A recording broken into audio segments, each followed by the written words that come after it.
Sa lupang kilala sa tamis ng asukal, may mga kwentong mapait ang wakas. At nitong mga nakaraang araw, sa gitna ng katahimikan, isang bayan ang biglang umalingaw-ngaw. Toboso, Negros Occidental.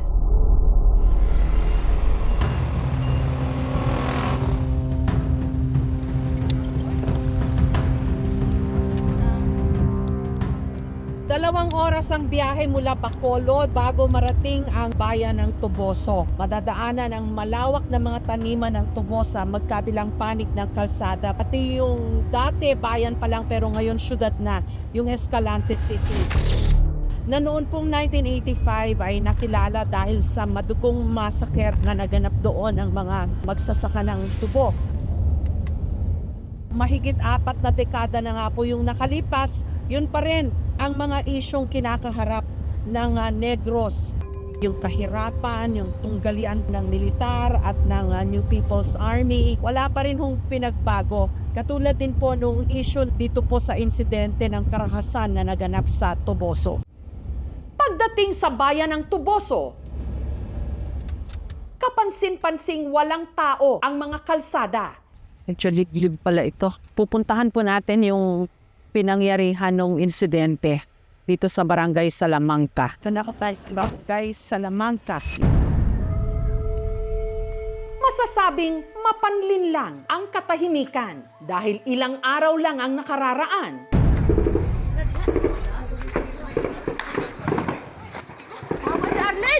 Mama Arlene, malagputan kang bala di haron.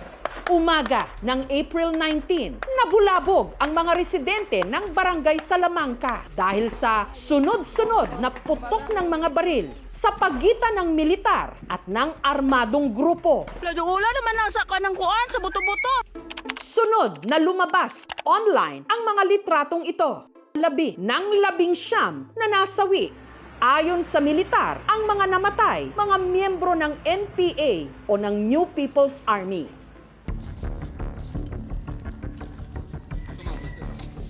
Ito, hawak ka na ma'am.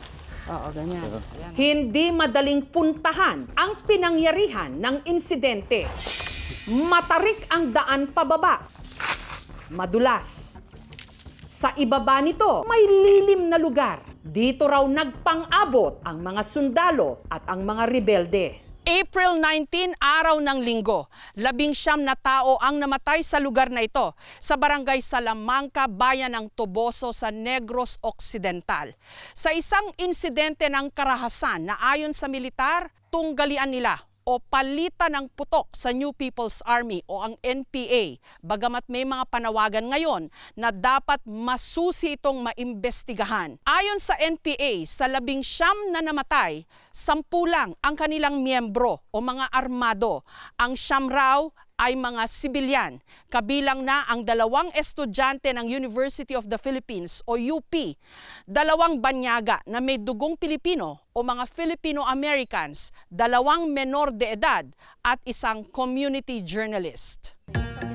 Nakapanayam ko rito si Lieutenant Colonel Eric Alfonso, Battalion Commander ng 79th Infantry Battalion ng Philippine Army. On 18 April, we received information po about the presence of this terrorist group nandito sa Barangay Salamanca. Itong grupo nga nitong si Roger Pavillar alias Jong or Arnel Tapang. Ang nakasagupa raw ng mga sundalo, commander ng Northern Negros Front ng NPA. Binigyan na nga ho siya ng reward. Sino ang makakapagturo, makakahuli sa kanya. Dahil nga sa mga violente at mga pagpatay na ginagawa niya rito. May inambus po sila rito that killed minors, student.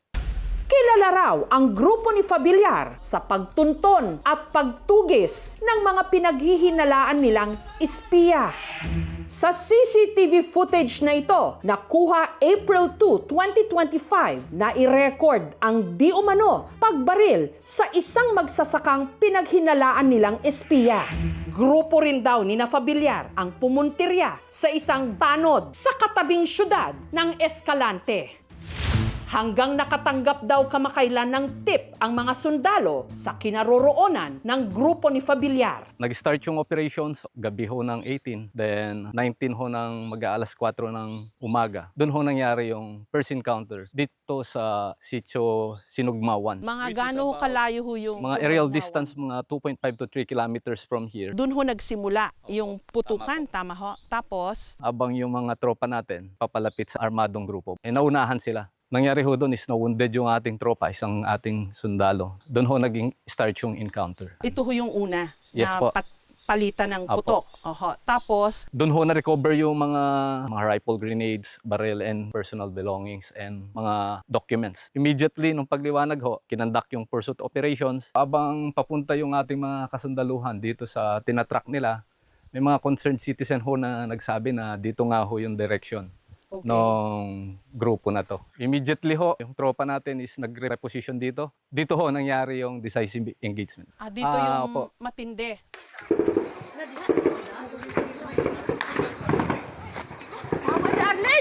Hawad Arlene nga, malagputan kag bala di haron. Nag-start po rito yung putukan 11 a.m. hanggang natapos ho yung matinding putukan 4 p.m. na. Wala naman ang sa kanang kuan sa buto-buto. Ilan po yung namatay dito? 5 ho yung nakuhang mga bangkay rito. Then may mga tropa rin ho tayong naka-position doon. So 19 ho lahat dito sa, Dito ho sa Sitio Plaringding. Tama po. So nasukol yung mga rebelde. Eventually ma'am, may nakatakas ho rito. Tumakas kasi nung- dyan sa palaisdaan. Siguro low tide pa to that time. Actually ma'am, may nakatakas according sa tropa natin. Yun ho yung mga possible na nahuli doon sa Talisay na nung 22 April. So ito, mga tama ng bala. Malaki hong bala ito. So may mga M14 ho sila eh. So may mga puno rito na makikita mo yung mga tinamaan. Kasama si Fabiliar sa 19 na nasawi sa inilabas namang pahayag ng CPP o ng Communist Party of the Philippines. Kinumpirma nila na miyembro nila si Fabiliar. You're maintaining na 24 firearms recovered and 19 yung namatay. Pag minatch, you're saying armed lahat yung namatay? I think the investigation, yung pro-NIR will be the one who will magsasabi ho. Because after the encounter, immediately we requested for the SOCO to conduct the process. Pero ang mga pamilya ng 2 sa 19 na mga namatay, umaalma sa paratang na puro sila mga miyembro ng NPA, katulad ni Ruel Sabilio. Ordinaryo lang daw itong magsasaka ayon sa kanyang kapatid na si Rosemary. Sabado, April 18, nang huli raw nilang nakitang buhay ang kapatid nilang si Ruel. Abi lang namo ba og naalang siya sa mga among mga tita. Pagkalinggo, hindi siya bumalik. Monday, nagtaka na yung magulang. Sinanap nila sa mga evacuation center. Wala naman. Kailan nyo nabalitaan na namatay siya? Lunes. Sa online nyo nakita yung sa social picture? media.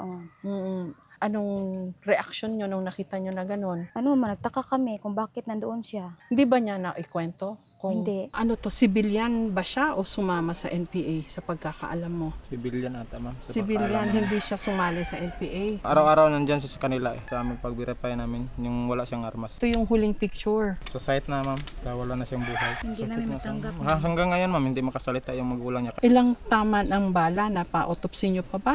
Hindi na. Hindi na. Pero nakita namin 3 dito sa batok, saka dito, at saka dito sa Tagiliran. Mahal naman namin yung kapatid ni Sir. Hindi niya deserve, Sir. 3 buwan nang nawawala ang anak na babae ni Tatay Arturo na si Jolinda na 15 anyos lang na namaalam lang daw para mamasukang maging kasambahay. Nagulat na lang daw si tatay nung nabalitaan niya sa Facebook na kasama ito sa 19 na napatay. Tatay Arturo, kamusta ho kayo? Okay na lang ma'am, pero sakit din sa kuwang bata nga ang nana siya nga Ano ho nangyari dun sa anak nyo? nanangit naman na siya nako nga magpabulan siya ma'am. Tapos wako ko kabalo kung asa siya kita ang puan, yung trabaho, Nawala siya, tapos hinanap nyo. Gaano katagal ho siya nawala? ano kabulan. Sabi nila yung NPA daw yung mga namatay. Wala ko ka kuha na ma'am. Tapos siya istorya nga muna. Yung istorya, trabaho rin siya. Nasaan na po yung bangkay ng anak nyo? Bunga. Nilubong na, nilibing na. Nakikiramay ako ha. 2 sa 19 na namatay o ang tinatawag na ngayong Toboso 19, mga estudyante ng University of the Philippines.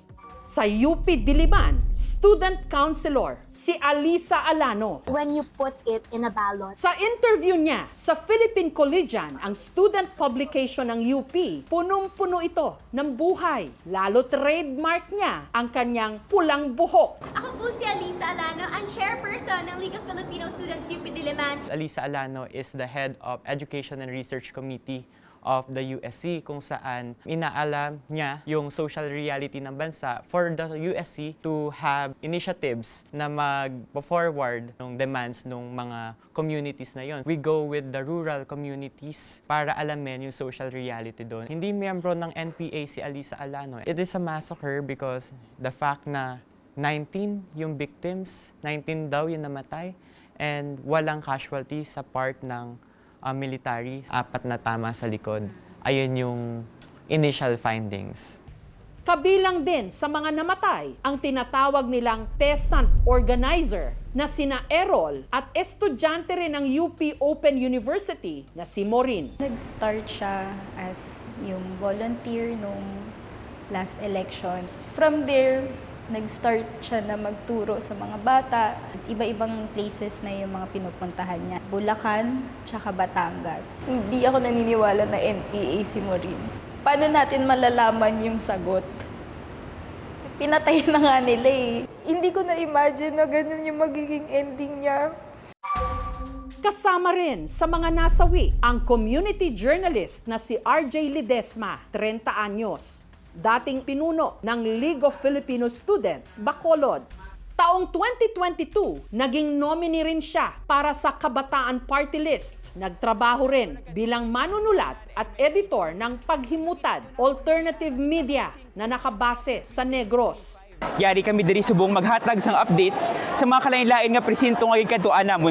Ang madalas na kinover down ni RJ sa iba't ibang mga bayan ng Negros, mga issue patungkol sa land grabbing at sa kalikasan. Kakilala niya at naging kaibigan na rin ang kapwa niya human rights activist na si Father Melvin. Siya yung nag-i-expose ng mga balitang hindi naririnig. Halimbawa po yung palm oil plantation, yung mga solar farm. Being community journalist, isa po yun sa kanyang commitment to involve himself to the community. They will testify, and I myself will testify that RJ is not an NPA. Hindi siya kumbatan. Nakita po natin yung bandolier po ay pinatong lang at hindi siya nakatali. And at the same time, baliktad po yung pagkalagay. At wala pong hawak na baril si RJ sa picture na pinapost sa social media. Isang linggo pa ang lumipas mula nung nangyari ang insidente sa Toboso nung lumabas ang balita na kabilang pala sa mga napaslang ang 2 Filipino-Americans. Sina Lyle Frijoles, 40 anyos, mula sa California sa Amerika at Kai Sorem, 26 anyos, mula naman sa Washington. Mga miyembro raw sila ng Anak Bayan, USA. Hustisya para sa Negros 19! Ayon sa pahayag ng kanilang mga pamilya nitong Miyerkules, nagpunta sa Negros ang dalawa sa paghangad nila na makilala ang pinag-ugatan ng kanilang lahi o Filipino roots. It was his compassion, curiosity, and determination to help more that brought him to Negros. Our family migrated abroad many generations ago, but Kai still wanted to learn more about our ancestry. Sangayon naman kami dito sa panawagan ng mga pamilya magkaroon ng independent and objective and impartial investigation dahil 19 ang patay dito at hindi pwedeng hayaan na ganun na lang ang significance ng kamatayan nila. Nung kasagsagan ng kaguluhan, napilitang magsipagbakwit ang 600 mga residente ng Barangay Salamanca. Kuyawa, may lagit sa bumbo. Kuyawa lang ko kayo. Ulbo ang kayo. Naibalik na naman sila after 48 hours. No? They were also given the proper provisions. Ting, sulod mo dito lang ga. Murag dili pa jud guro safety kay naa pa may mga army gani ga monitor sa amo nga area. Alam ko lang. Nakausap ko ang kapitan ng barangay, si Romeo Sulta. Ngayon lang daw ito nangyari sa kanilang lugar. Yung 19 ho na namatay, meron ho bang taga rito? Actually, mayroon yung bata po. Beforehand, hindi namin alam na mayroon talagang kasama. Alaman namin yan, claim na. Masakit para sa amin kasi kawawa naman mga tao. Para na-trauma sila. Kasi since iba dyan, nag-75 years old, 80 years old, ngayon lang naranasan nilang ganyan. Mayroon pa nga estudyante daw ganyan. Sabi ko, wala man nakutis sa amin. Yung dalawang taga-UP, yung dalawang PhilAm, yung mga, Wala din. mga banyaga, wala rin. Wala din. Sabi ko nga, kung nandito lang sila, magpasalamat kami. Dahil Kasi malaman nila anong kabuhayan namin dito. may panawagan po kayo sa mga kinaukulan. Sana naman, hindi na maulit-ulit. Kailangan tulong-tulong tayo ba't isa sa atin. Kasi pag mangyayari yan, hindi makatulong sa atin yan. Tayo ang nagsira sa bayan natin. Tinaguri ang Sugar Bowl of the Philippines, ang isla ng Negros. Top exporter ng asukal ang Pilipinas noong dekada 70. Pero ang buhay ng mga magsasaka rito, hindi sintamis ng tubo. Actually, hindi na rin kami nagulat na nangyari. It was just a matter of time. Para siyang nagdaanak-nak na sugat ng Negros. Ang Negros ay isang napakalawak na region na andyan yung concentration kasi ng mga landlord. Kumita talaga ng tabo-tabo sa tubo at napapabayaan nila yung mga ordinaryong mamamayan sa Negros. Yung asidero nag-provide ng education, pagkain, trabaho, patay, kasal, bunyag, lahat. There are landowners to give them the correct wages. There are landowners to that. The problem here is that yung tao sa asyenda, very difficult for them to get out because they have nowhere to go. Noong dekada 80, ito ang larawang nakita ng buong mundo tungkol sa kalagayan ng Negros. Ang batang butot balat na si Joel Abong. Nagkaroon ng issue sa pag-i-export natin ng asukal, ang Negros ang tinamaan dyan. Sa mga nakalipas na dekada, wala gaanong ipinagbago ang buhay rito. Ang mga mahirap noon, mahirap pa rin. Hanggang ngayon, nagkakandakuba na sa pagtatanim at pag-aani ng tubo. Ayon sa ilang mga sakada o mga magsasaka ng tubo na aming nakausap, ang kita nila kada araw 100 hanggang 200 piso. Mahirap kay ako matanda na, di mo ko kon sampo lagwantar na ako sagay isang tuka kay alang mang obra mo karon 3 araw na lang ang limit sa sindiro nya 3 araw baom na pagampalit bugas Blaw-blaw bang amuang kita sa tubo. sa alas 12 to obran lang gid mi kay parang may agi gid mi. Init kayo. Sa hindi tiyak na presyo ng asukal sa international market at ang pag-angkat naman ng gobyerno ng imported na asukal para dito sa Pilipinas, walang kasiguraduhang may ginhawang paparating. Ito ang itinuturong dahilan kung bakit noon hanggang ngayon may mga sumasanib sa mga armado. Parang slave labor na halos ang dating. Kaya laging maraming sumusulpot dyan na mga NPA para labanan itong tinatawag nilang feudal na mga pamamalakad sa Negros. Kung ang mga tao sa Negros ay maayos lang ang pamumuhay, kung maayos silang pinapasahod, kung maayos yung kanilang kita sa tubo, mga ganyan, mawawala naman yan eventually.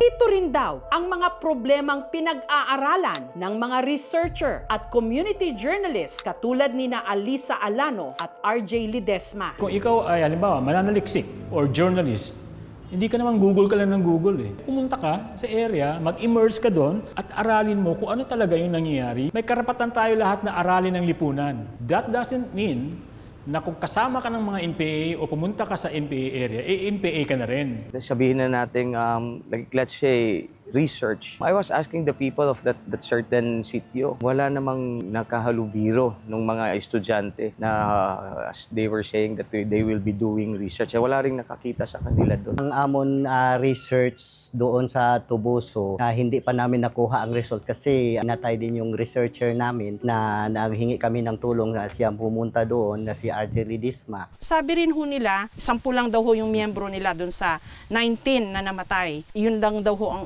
armado. Ano hong masasabi nyo doon? Matinding kasinungalingan ho yun. Sinasabi nila na yung mga minors na nirecruit nila are civilians.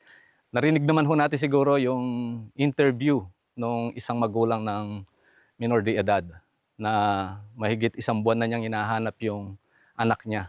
So these are indications na talagang itong bata na to is nirecruit na ng armadong grupo ng CTG na to para maging child warrior. Yung 2 hong estudyante ng UP, yung 2 PhilAm, at yung community journalist. Civilian daw ho yun, hindi daw ho mga miyembro ng Naniniwala NPA. naman po tayo na yung civilians are not terrorists, activists are not terrorists, journalists are not terrorists, students are not terrorists. But the moment na humawak ka ng baril do sa spectrum of security natin, ibang usapan na yon. Nakita natin dito, they are armed, they are with this terrorist group. We have to historicize, I think, yung track record ng security forces, including AFP, including PNP, especially coming from a human rights lawyer. May track record sila that they plant evidence. They have track record of even staging crime scenes. Well, the evidence would speak for itself, no?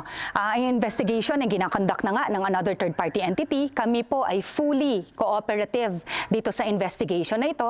Nakita nyo naman po yung mga lumabas din po na photos dito. Kung yung ganun kadaming NPA at ganun kadami yung armas nila na 24 armas, hindi ko naman sinasabing kailangan mamatay ng mga sundalo, pero isa ang sugatan, hindi pa malala. Nagre-raise ng question yon. Kung talagang totoong matindi yung palitan ng putok, kaya nga kami nananawagan ng independent investigation. Sa giyera man o sa sagupaan, may sinusunod na mga alituntunin o batas katulad ng Geneva Convention. Yung tinatawag nilang hors de combat, kumbaga nahuli mo or di na makakalaw, di na makakalaban. Mananagot sa batas dapat. So huhulihin mo, kung sugatan, paayos mo yung sugat, dalhin mo sa korte. Kasi kung wala tayong batas ng digma, labo-labo na yan, di ba? Diyan nangyari mga massacre. Sa gitna ng mga pagdududa at espekulasyon, ang tanong, engkwentro nga ba ang nangyari o massacre? The burden ngayon para mag-explain kung paano sila at bakit sila napatay ay nasa military, na sila naman ay hindi naman nila tinatangging pinatay nila. Hindi mo yun dapat i-shift yung burden na yun doon sa taong namatay na. Isa sa mga lagi naming nire-remind sa aming mga tropa, the international humanitarian law, yung pag-follow sa rule of engagement. Most of our troops are Catholics and we value life. But we are mandated by our duty na kailangan namin gawin. Factual naman pong sabihin na ako 41 years na ho akong journalist Mula noon hanggang ngayon, yun pa rin po yung kalaban, kahirapan. At yung kahirapan yan po yung sabi nila, nagbe-breed ng rebellion, kung bakit may mga sumasali po sa mga kaliwang grupo sa mga kalaban ng gobyerno. Ano masasabi niyo, Hudo? Well, totoo naman po yun na issue, na kahirapan.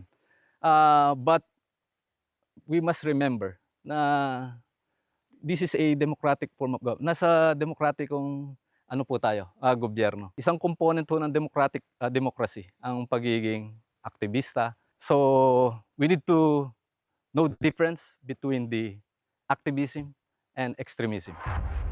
Hindi lang sa Toboso may nangyaring karahasan, meron din online. Hindi siya katanggap-tanggap. Napakinggan natin yung mga testimonya ng pamilya, gaano kasakit para marinig yung mga ganun na mga pasaring na naging corned beef, yung kanilang mga anak. Again, we're talking about persons here. Totoo silang mga tao.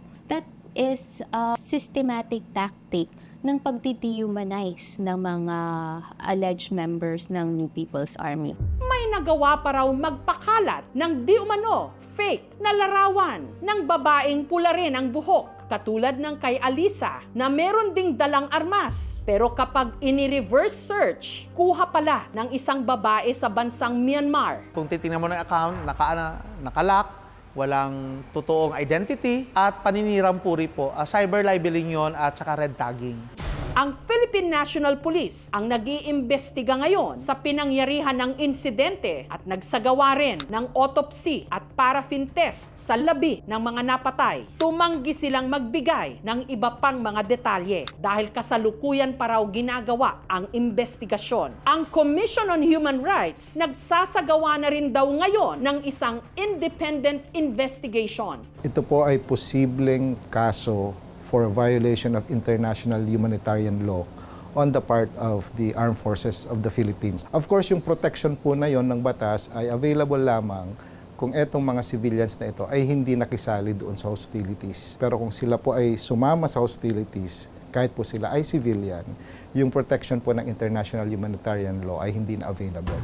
Samantala, nito lang Miyerkules, idineklara ng munisipyo ng Tuboso na persona non grata o hindi katanggap-tanggap ang CPP, NPA, NDFP sa kanilang bayan. Isa ang membro sa New People's Army, ang iba, dili, tungod kay sila ang tinuod na nagdala o kagubot niya sa Negros Island Region o sa tibuok nasod. Sa kabilang banda, may mga protesta rin at panawagan para sa katarungan sa mga napaslang.